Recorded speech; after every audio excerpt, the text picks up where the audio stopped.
Hi there, everybody. It's Tuesday, January 4th, and we're here with John Wright. Thank you all for your patience. I know we were just having some technical difficulties, and we will just have some joyful banter for the new year to wait for you guys all to join us. So, John, Happy New Year. Thank you so much for joining us. Yeah, Happy New Year to you and everybody listening. Awesome. Well, awesome. We have people joining us. Perfect. So we are going to chat with John Wright. Happy New Year, you guys.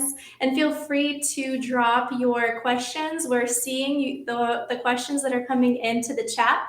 So as we talk, we're not going to be here for too long, but we'd love to hear John's story. So John just joined our boot camp. Gosh, what was that? September, October, John? Yeah, I think October. October, awesome. Yeah. So we'd love to just hear your story. Tell us a little bit of your background, how long you've been in real estate, what your business looked like before joining, and then we'll kind of dive in from there. Okay. Yeah, great. I've been in real estate. I was licensed in 2018. However, when I got licensed, I was working for a group of investors, basically as a property manager. So I wasn't doing a lot of selling, but working with this group of investors, I knew I wanted to do, to move more into the selling. But at first, I really didn't have to because I was pretty busy managing these properties. But working with them, I also knew that there were a lot of investors that needed agents who kind of knew how to work with them specifically. That's how I learned that it was more of a niche. Working with investors is more of a niche versus working with just traditional retail buyers.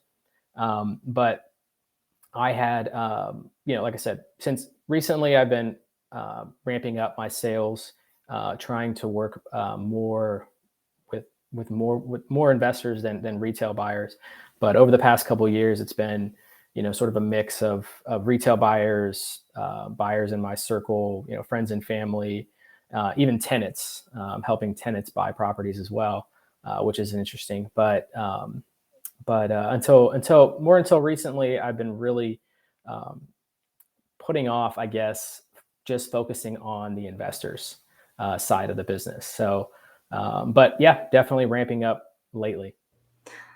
That's awesome, John. I know you and I were talking a little bit earlier, and we were discussing how it is being out there and not really having the tools to be able to focus on investors, right? And so being frustrated. I know I was sharing my experience with you of being out there and kind of feeling like I was wasting a ton of time whenever I was meeting with investors because I had no idea how I could provide value. A dog chasing my tail, right?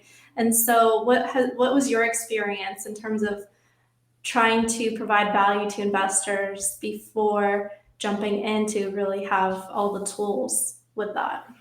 Yeah, that's an extremely good question. I would say that I guess from my experience, and I can only speak for this market here, when I started really trying to rev up the sales part of my business, my broker at the time didn't do any investing, didn't work with any investors really, and they actually frowned upon it. So for me, it was kind of weird, but I actually got that from a few different brokers, and they just said, well, it's too small of a niche, essentially, working with investors, and the money is working with retail buyers in these luxury neighborhoods. Go sell a couple $2 million houses. Like, that's how you're going to be successful.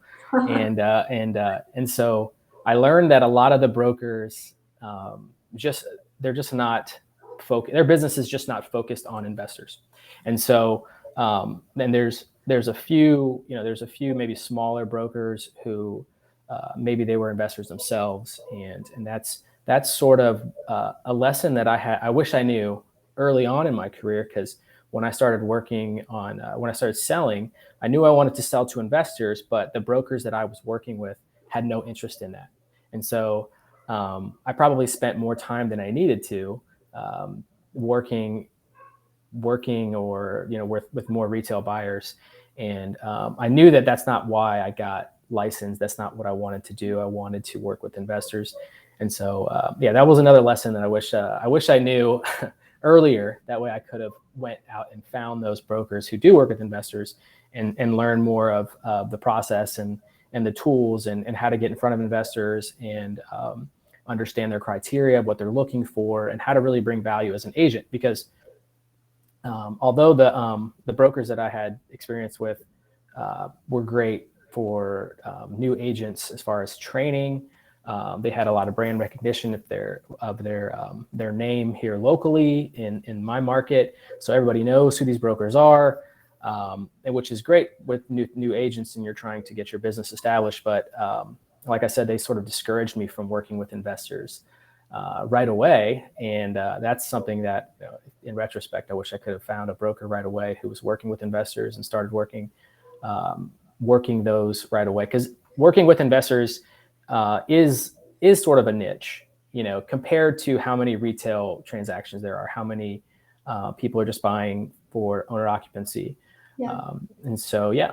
Let's touch a little bit on some of the benefits of working with investors and focusing on that, because I think when you don't have the right approach and you don't have the tools and know-how of how to work with investors, it can feel like is it really a good thing to do, right? So I'd love for you to tell us a little bit more about why focusing on working with investors is a benefit to agents that are interested in it.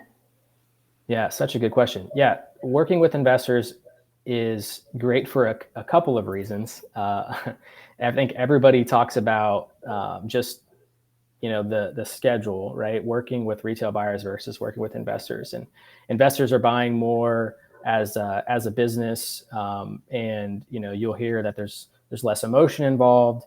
Obviously, you're not going and doing open houses and doing a bunch of house showings on every evening and weekend and every holiday, right? Because all the retail buyers will call you on Christmas Eve and New Year's Eve and everything to go look at properties with them. And you'll hear that if you're a newer agent, you'll hear a lot about that. Working with investors is nice in that sense. And I would agree that is an added benefit. But I would say, when I was working with managing properties for a group of local investors, what I was more interested in is lead generation, right? And any agent can understand, like, it's the most important thing in your business is lead generation. Where are you getting leads from? Yeah. And so I knew early on that working with investors was a great way to get consistent leads, because most investors are just buying more consistently. They're buying multiple properties a year, versus like the group that I was managing properties for, they bought 200 units in 3 years. Wow. And so unfortunately I didn't get any of that commission, but I did see firsthand that that's who I want to work with. I want to work with a group like that, who's buying consistently. They're buying every month, every couple months. They're buying multiple properties at the same time. And that's when I knew, okay, if I could work with investors who are buying more consistently than retail buyers who are buying for owner occupancy, maybe they're buying every 5 years, they're buying a new house. And I was like, that's where that's where I want to be, because of how important it is to try to get new leads. And so being exposed to that right away, I knew that early on. I just didn't know anything else. That's awesome. And so, yeah. I'd love for you to tell us a little bit more about joining Jennifer's Bootcamp and the Agents Invest Bootcamp and what you learned there. And then we'll dive into kind of after, what's your business looking like and what tools you're using from the things you learned now into 2022 to really skyrocket your business working with investors. Great. Yeah. You may have to remind me about, keep me focused on those. You're asking 3 different questions there. Sorry. Yes. Let's start with the bootcamp. So tell us. Yeah. Okay, I'm so great. excited. That's why there's like a zillion questions, right? So tell us about the bootcamp. So Where good. did you learn? Yeah, they're so good. Well, yeah, Jennifer's, the bootcamp was huge for me, because, I think the first thing was that you had other agents who were just focusing on working with investors, and there just isn't a ton of those, as you'll probably see if you're in this live and you're interested in doing that. There's not a ton of agents that work with investors, and the ones that do, maybe they just have a lot of volume of buyers in general, and so they are working with investors, but they're not necessarily specialized, right? So it's like you talk to them and you're like, okay, well, I mean, you're just treating them like retail buyers, so that's great, but that's not necessarily what I think brings. That's not what my investors are asking me for. Like, they want an agent who's bringing them deals consistently. And I think Jennifer's the boot camp was huge for me because I was able to connect with other agents who were just focusing on investors. So we could bounce ideas off of each other, ask questions in the Facebook group, and as well. So it was just like joining a group and just focusing on investors was something I wasn't getting in my current market. And although you could probably find other groups online, it was great to be able to connect with agents who had already been working with investors too, and I could always ask them questions. So yeah, that was the biggest thing was just connecting with other agents who were doing it already, and then learning from Jennifer and some of the more experienced agents on how they were successful in their markets, because they had been working with investors for a long time. So, for me, I knew that I wanted to work with investors. I just didn't really know how that all came together. I didn't know how that worked. I didn't know what that looked like. I didn't have a model before I met Jennifer. I didn't know, okay, how does one just focus their business on this specific niche of buyers? And that's what I think was, the most impactful thing for me was from the boot camp, along with a bunch of other things. But that one was probably, up here at the top. That's awesome. I love what you just said about having a model, right? Because we all know and we're all taught from a young age, right? Or hopefully, that if we just find somebody that is doing what we want to do successfully or have done that, you just follow their footsteps. It's the best way to get to success, right? So I love that you had mentioned that. I know when we had talked over the last few weeks, as we've been chatting about the boot camp and also the market mastermind that you did for our investors here within the Agents Invest community, which also was an awesome way to give additional exposure to you and your market. We were excited to have you on that. And as we've been chatting, I know you mentioned that how the different calculators that were included and things like that help you analyze the deals to a better degree, to where you're able to kind of present that faster, better to the investors. Can you touch a little bit on that? Yeah, absolutely. So, anybody who works with investors knows that different investors have different criteria. And a lot of those investors are using their own experience they're referencing their own experience or their past experience to explain to you as the agent what they're looking for. And, the tricky thing is that as the agent, we are looking in terms of the market. So we're saying, okay, where does that strategy, what is that criteria, how does that fit into the market that you're currently in? And so before working with the Agents Invest group, I had I thought I had a pretty good idea of like what my investors were asking for, my out-of-state investors, and even my local investors here in my market. And but I also knew that there's a bunch of different criterias that investors look for. And if you talk to different investors, you may get a different answer if you try to really dig deep on what they're looking for. And so working with the Agents Invest group and just using the calculator and running deals through it on a daily basis, it really helped me understand, okay, this investor may be asking for something, specific criteria, but they just don't know specifically how to ask for that, right? And so before, where I would just take exactly what they would say and then try to find something for them and say, well, this is what you asked me for, this is exactly what at least that's what I thought you asked me for. Before that, there was a couple times where I ran into issues with that, and but after using the calculator pretty consistently, and then basically pre-underwriting deals every day and sending them to sending them to the Agents Invest group for feedback, sending them to Jennifer, and bouncing them off the other agents. That helped me understand, okay, well, this is actually fits within that criteria if we're looking for a specific cash on cash number, or if you're looking for a specific cap rate number, if you have an investor looking for a specific cap rate, or if it's a cash flow investor versus an appreciation investor, what things are actually, what are they actually asking for, where they might not even necessarily know, because they're just referencing their own experience, and maybe they're limited to the metrics, or if they're a newer investor, they're not really sure how to exactly ask for what they're looking for. And that's not different from retail buyers too, right? Sasha, we were just talking about that. That sounds like retail buyers. They're like, I want a walkable neighborhood with a finished basement, and then you send them that, and they end up offering on something completely different. Yeah, they're like a condo in the city, right? And yeah, exactly. Or they end up buying a farm in the country.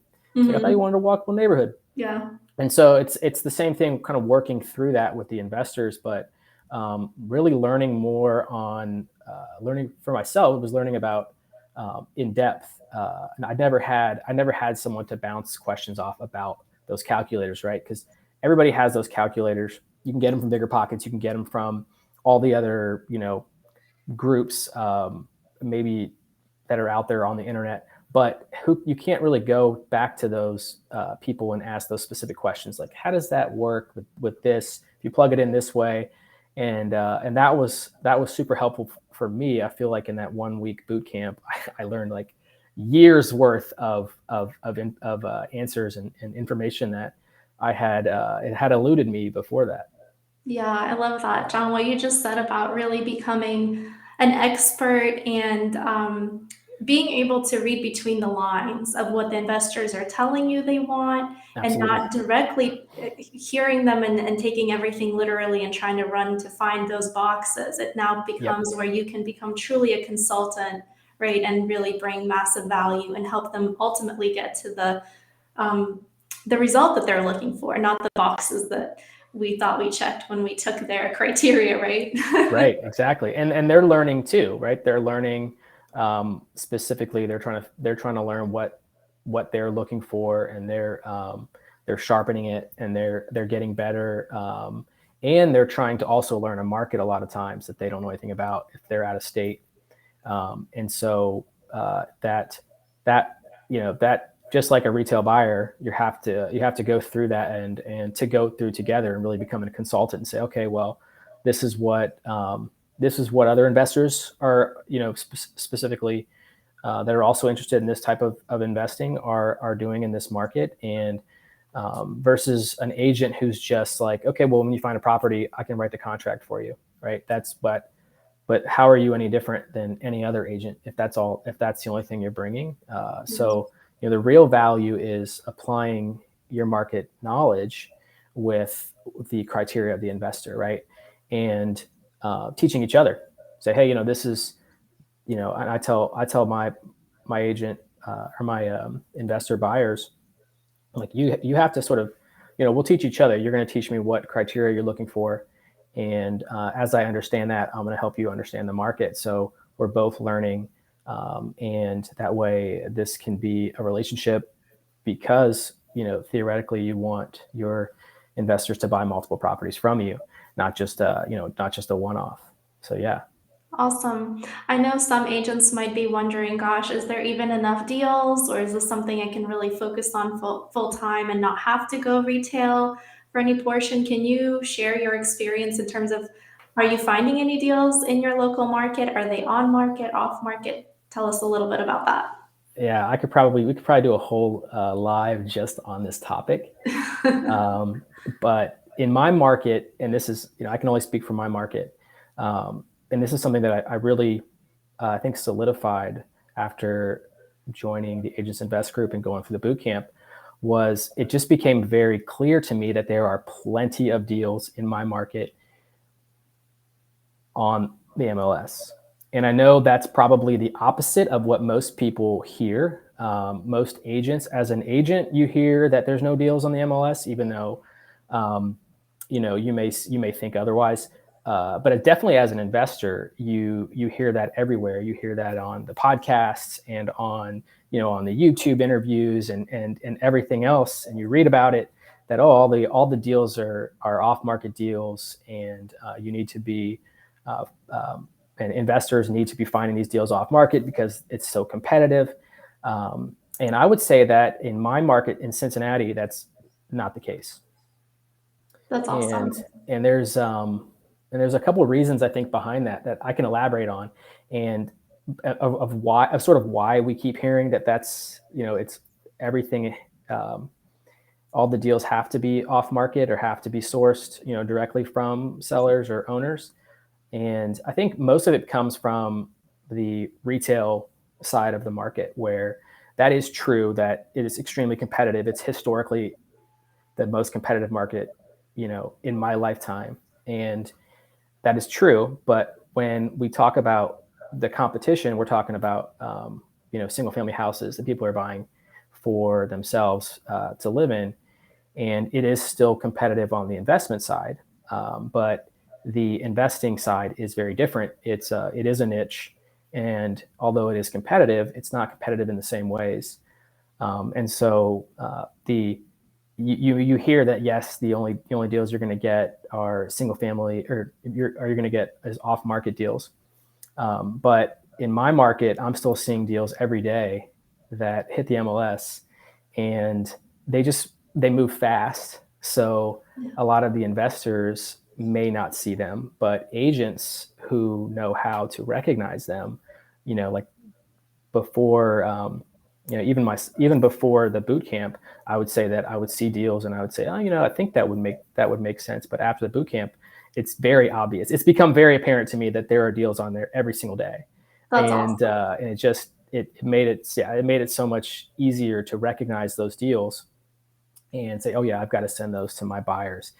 And at the same time, when you do have a, a property or an investment that is on the MLS, it's usually, if it's on the MLS, that means the seller is further along in the process, like they're ready to move it, versus shopping off market deals where you may not really know if the seller is even really interested, or what the actual timeline is. And so efficiency wise, it makes a lot of sense to be working the MLS if there's deals there. And in my market, there are deals there, even though if you talk to people who are not licensed and who don't work with investors, they're like, oh yeah, there's probably no deals there, right? Just like in every other market. Well, no, in Cincinnati, there are deals here. I think, Yes. yeah, there's definitely deals every day. That's awesome, John. I know that also from us chatting and you're implementing, you're really a doer, right? All of us can pay for all sorts of courses and take in information all day long, but if you don't implement it, it's great. So it's not going to Right, help right. much, right? But you've been doing this, right? You went in and you've been practicing analyzing deals, finding them on the MLS. Now it's obvious, like way more obvious than before because you've been actually using the tools. I know you're also implementing several steps from the systems process that Jennifer teaches to help scale, to help take some things off your plate, to help give you the time and capacity to be able to take your business to the next level. Can you tell us a little bit more about what you've got going on and what you're doing to really grow this business of yours into 2022? Yeah, absolutely. So I think if you think about working with investors, and what we talked about earlier with investors buying multiple properties a year, that sounds great. But like, I think that's what everyone wants, right? But in just a practical terms, how does one agent manage all of that? So if that does happen, if you're successful and you figure out a system where you have consistent buyers that want to buy multiple properties with you, it's a good problem to have, right? You figured out the demand side, but how does one agent manage that? I think, and that's something that I got from the Agents Invest group too, was seeing how other agents who figured it out and became very busy managed that growth, because it is not necessarily something that you can just wing it and expect for it to be sustainable, because Just like we talked about, investors are not buying on emotion; they're buying because they're systemizing their purchasing, and they're treating it like a business. And if you as the agent can't deliver, they're just going to buy with another agent, right? And so if you're paying for leads, or you're working a ton of trying to get in front of these investors, and at the end of the day, if you're not closing, if they're not buying with you, they're just going to buy from someone else. You have to have those systems set up to where you can actually deliver with those investors, and you can't be bogged down by sort of all the other administrative stuff that comes along with being busy and having a lot of business. And so that was something too that I probably knew that, like we all probably know that we need to, we can't do everything ourselves. We need a team. We need to outsource. We need to have systems set up. But I think seeing it with Jennifer, and how she, how she structured her business early on when she became really busy, and it made it very clear on how to do that. And that was a big thing for me too. And I knew that right away. And I think in the first week of the boot camp, I knew, okay, this is what I'm going to take away from this boot camp, is that I'm going to learn how exactly how do you structure the investor's business to where you know exactly how you can get more and more business, and you can sustain that. And I don't want to give away the secret sauce, but I can.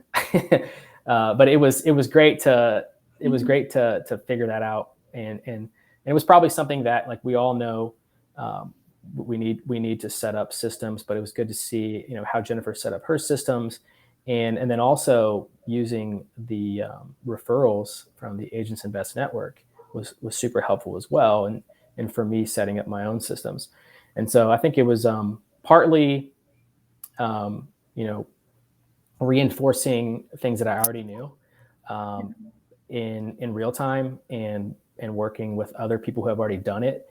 It made it seem like it was so much progress so fast, I guess, where it would have took me, I think, years to sort of figure out with trial and error if I hadn't. Yeah, that's awesome, John. If anybody has any questions for John, please drop them in the chat, because we will be able to go through one or two questions here. So go ahead and drop your questions in the chat. John, one question I had last week, somebody was considering joining the boot camp, and they asked, they said, Sasha, I love trainings, and some trainings are more theoretical and other ones are more, you can implement something from it. So can you speak on that in terms of what you felt like you could walk away with after doing the training, after doing the boot camp? Yeah, and I'll try to make this as relatable as possible to newer agents too. There's sort of a joke around the CRMs, right? When you're talking about as a newer agent, everyone's like, "What CRM do you use?" Right? Sort of a running joke, but it's also serious, because your buyer's list is how you are going to still be around in this business. And I probably knew that. I've known that since day one getting into this business, that you have to have that buyer's list, and you have to be working those buyers lists, and you have to be following up, right? Every agent in the world, even the retail agents, will tell you the same thing. Yeah, you have to have that buyer's list. You have to use a CRM to follow up with them and stay in front of them.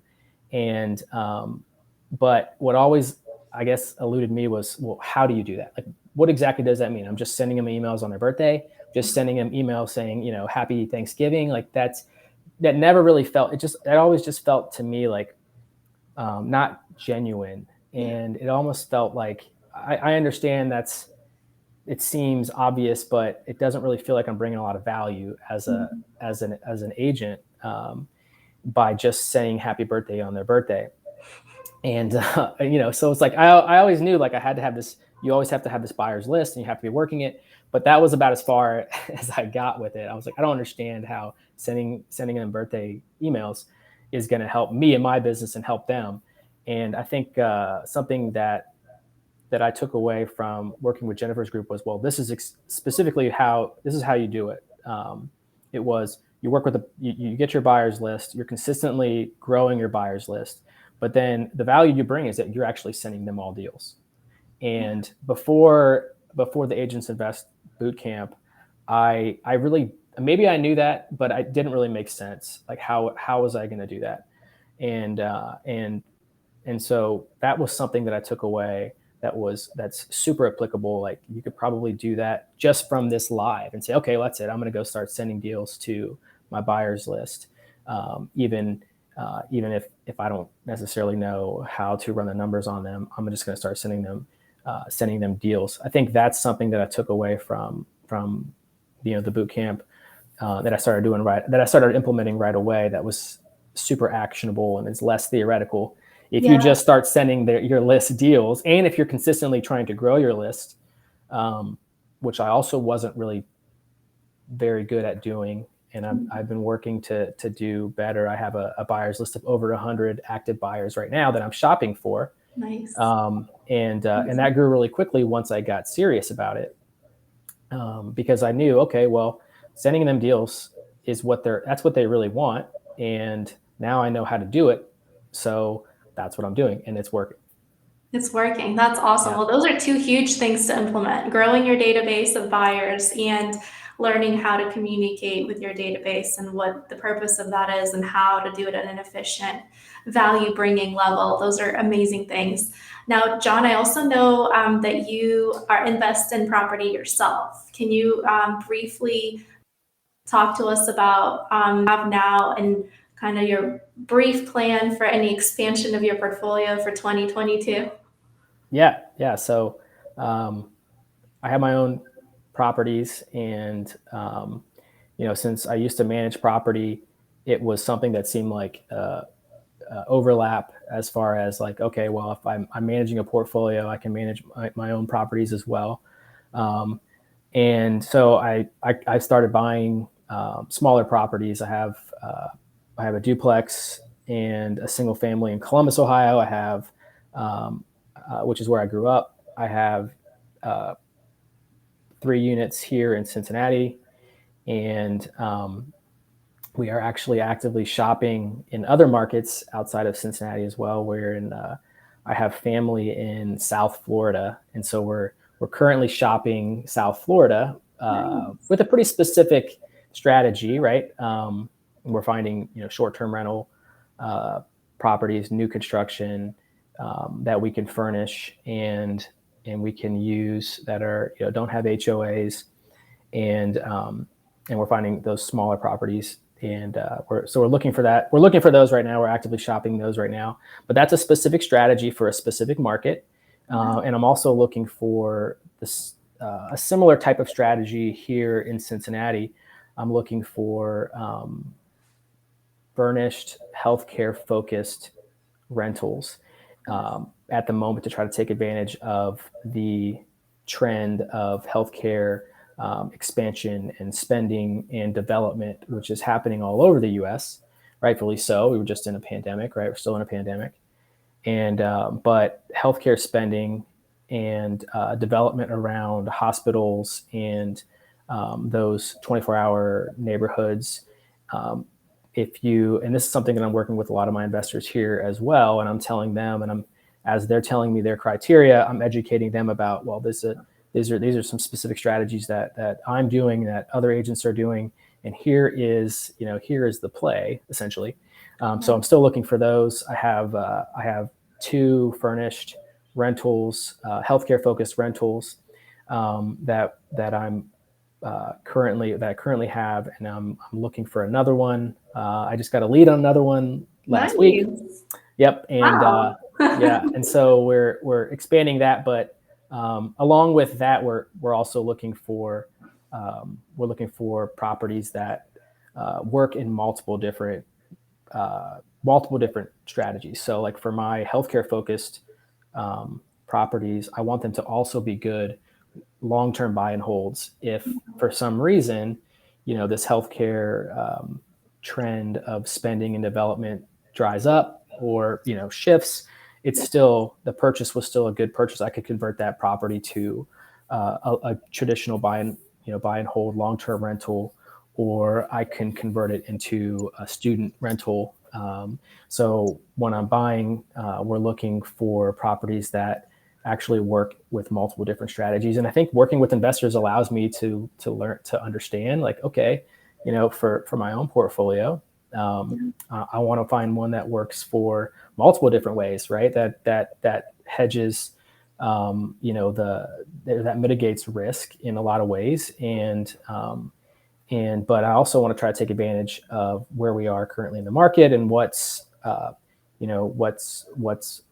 trending right now. And I think and that's super relatable, I think, to the investors too, because a lot of the calls that I get from investors, they are also looking for, they're not doing it, they're not doing it just for fun. They want to make money. Yeah. and so they're that's usually the calls I'll get is like, hey, how can we do this? I heard about this specific strategy in Cincinnati. Can we do it? I heard about this specific strategy that these guys are doing in Florida. Can we do that in Cincinnati? Or in my specific market, maybe it's wherever, Texas, we're seeing this. Can we do that same thing in the Midwest? And so I know that was a very long-winded answer, but I love we're it. Well, I'm very actively, excited for you. So everybody that joined us, we're so excited because just like John shared, this is a life-changing course and really business-changing course. And right now, we have a special for January. So if anybody's thinking about jumping into the boot camp right now, is a phenomenal time because Jennifer just opened up the bonus of sharing an amazing 5 years to freedom course. So it will teach you from the investor side how to get you from wherever you are now, maybe you don't own any property, to being able to create a map and a plan of a strategy to get yourself to that financial freedom marker within 5 years. So in addition to learning how to work the business and how to build the business, you'll also have access to this amazing 5 years to freedom. If you have any questions, if you are interested in finding out more, if you're interested in signing up, feel free to just drop a I'm in or a hands up emoji, and we will follow up with you. We will send you the link. I'm happy to give you a call, answer any questions you have. And the very first live coaching call that's happening for this boot camp is on January 6th. So Thursday, January 6th, we're getting together for the first time this year. The boot camp itself is delivered through basically a platform where you can access all of that information at any time. So it's very convenient. You can go through it at your own pace. And then on every Thursday, we're going to be live for 1 hour with Jennifer or another one of our amazing investor agent mentors, Kelly. So either Jennifer or Kelly are going to be on those calls, and we would love to see you on the first one or the next one. As soon as you can jump in, we'd love to see you. So just go ahead and put an emoji or say I'm in, and we will follow up with you, give you more information. I'll PM you my cell phone number. We can chat, and I look forward to connecting with you guys. And John, thanks so much for spending this almost 40 minutes with us to share all the success you've had. And we're so excited for you, all the amazing takeaways that you've had recently, all the things you're implementing in your business are definitely going to pay off. And we can't wait to hear about all of your successes in 2022. So thanks again for being here. Yeah, absolutely. Thanks for having me. And I appreciate it. It's been great. Awesome. All right. Bye, guys. Have a great day, everybody.